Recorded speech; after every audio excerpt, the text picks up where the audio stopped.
Christian theologians were saying exactly the same thing as the Hindus. Only the Hindus do call this knowledge of God through faith, they call it jnana, which is the same as the Greek word gnosis. But just to give you a little sidelight on how words get mixed up in their meanings, we now have a class of person called an agnostic. And an agnostic generally means a person who doesn't commit himself to any beliefs about the ultimate nature of things. He just says he doesn't know. But the original word, agnosia in Greek, meant a special kind of knowledge. It was called the dark knowledge of God. The knowledge of God in the cloud of unknowing, to use the title of a mystical treatise written by an anonymous 14th century English monk. This monk derived his ideas from a very mysterious figure who wrote under the name of Dionysius the Areopagite. Dionysius was a 5th or 6th century Syrian monk who had learned his mysticism from Porphyry, who got it from Plotinus, who was a Neoplatonist, and who probably got a great deal of stimulation from the intellectual world of Alexandria. And Alexandria, in the early years of the Christian era, was a tremendous exchange place between East and West.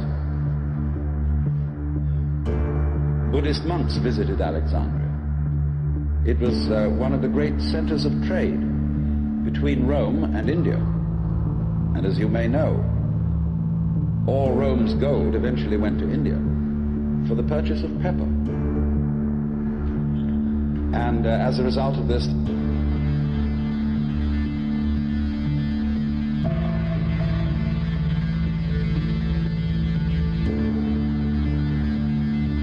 Alexandria was the great center for the Gnostics and for Christian theology. And some of the greatest theologians, Clement, Origen, Athanasius, St. Cyril, all worked out of Alexandria. Well, now going back to this strange monk, Dionysius, it was he who first put around the idea in Christian circles.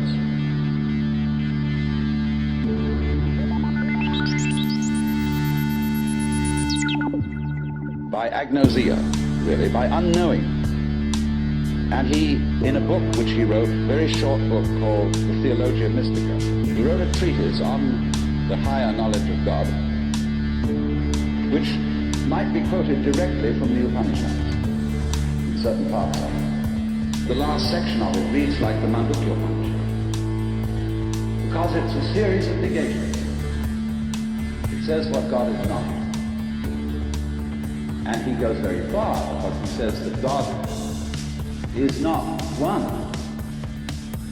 He says our idea of unity falls far short of what God is. So does our idea of Trinity. So does our idea of spirit, our idea of mind, of justice, of love. All these things are not really God. And he says in another place, if anybody, having seen God, understood what he had seen, what he would have seen would not have been God, but some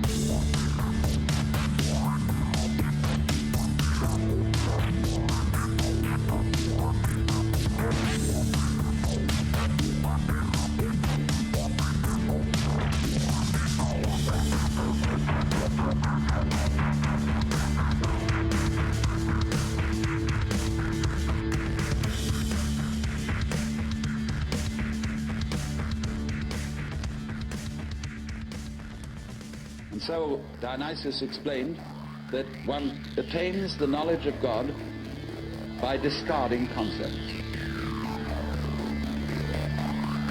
which is exactly what the Hindus mean when they say, of God one can only say